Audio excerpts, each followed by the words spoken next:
back to my channel. I'm Khushi Arora, your hashtag teenager teacher, and I'm back with another part of Light, Reflection and Refraction's NCERT Exemplar series. So as I've told you earlier, in this series, we will be completing MCQ based questions, short answer type questions and long answer type questions related to our chapter.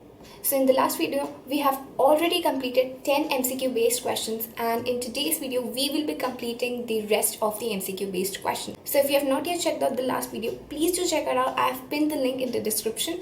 So today's video is also going to be very interesting and very informative like always. So if you have not yet subscribed to my channel, please do subscribe and give this video a big thumbs up, share it with your friends. And without any further ado, let's get started with the 11th MCQ. So the 11th question says, a full-length image of a distant tall building can definitely be seen by using. So in case of the mirrors, which mirror was it which made diminished and erect images? Yes, it was the convex mirror, which provided a wider field of view so that we can see the image of the tallest buildings diminished in that mirror. So the right option here would be a convex mirror. Let's move forward with the 12th question.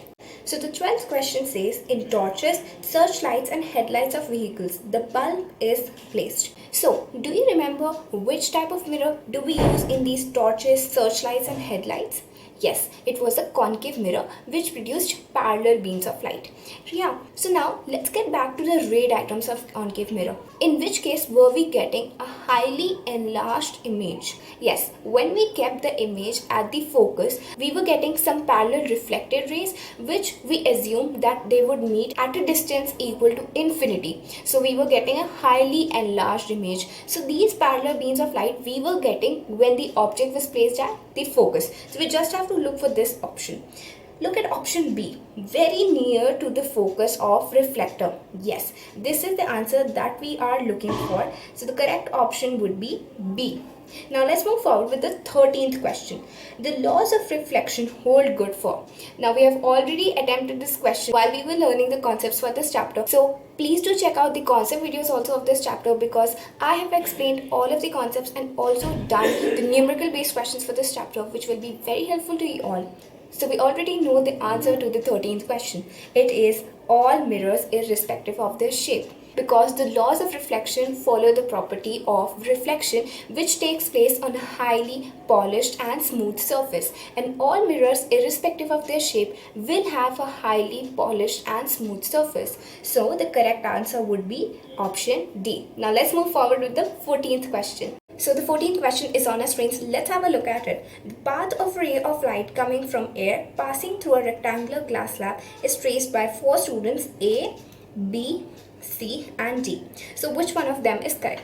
So for judging this, we have to remember the rectangular glass slab diagram which we discussed in the conceptual videos. So when we were discussing about it, we learned that the incident ray when entered the glass slab, it was refracted, and when the refracted ray went outside the glass slab, there was an emergent ray that came out. So in the refraction to glass slab, we saw that 2 times refraction took place. So we just have to use this concept for judging the right diagram. So in the first case, student A has not shown any refraction anywhere.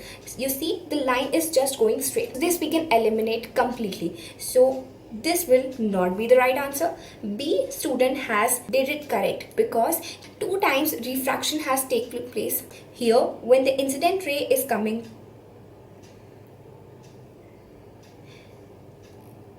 inside the glass slab and when it is going outside as emergent ray. So this will be the right answer, B.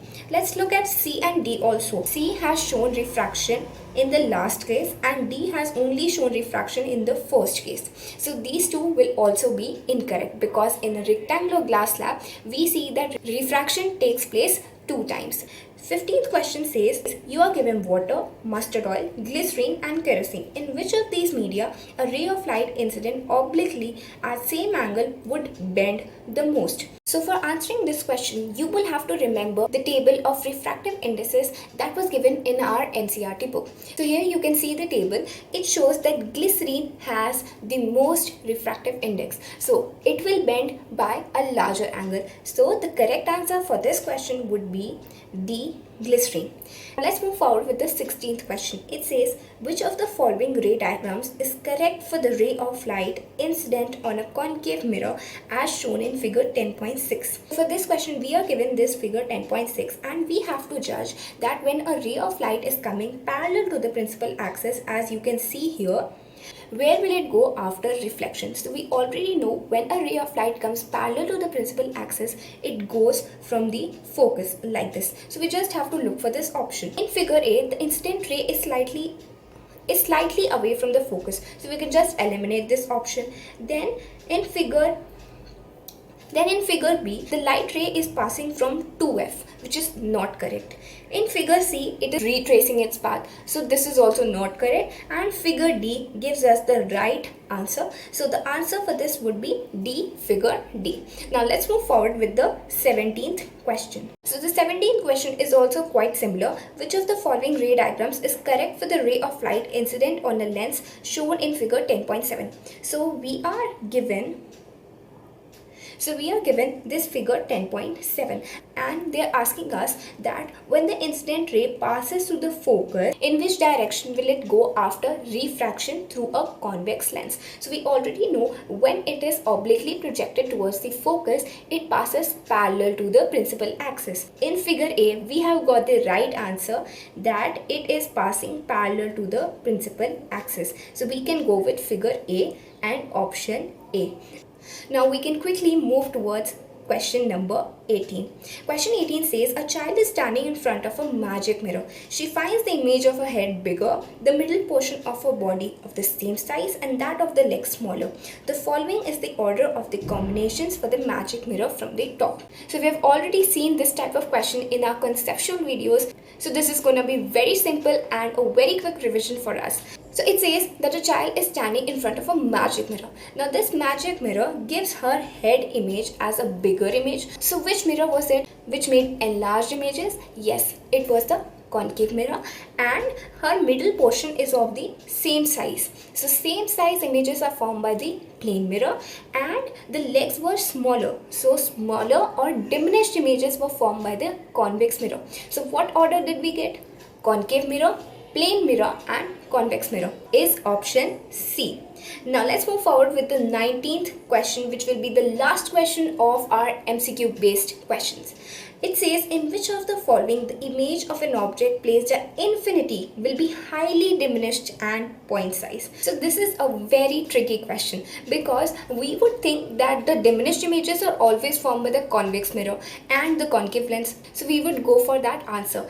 But if you just remember all of the ray diagrams that we have discussed, in all of the cases when the object was placed at infinity, we got a highly diminished and point size image at the focus of that respective mirror or lens. So the correct answer would be option D here, because in the case of concave mirror, convex mirror, concave lens and convex lens, in all of these cases we saw when the object was placed at infinity, we got a highly diminished point size image. So we have finally completed all of the MCQ based questions from the NCERT Exemplar book, and in the upcoming videos we will also be doing short answer type questions and long answer type questions to complete the NCERT Exemplar for this chapter. So stay tuned for more videos, and if you like this video, give it a big thumbs up, share it with your friends and subscribe to my channel. I will be back with another video very soon. Till then, take care. Goodbye.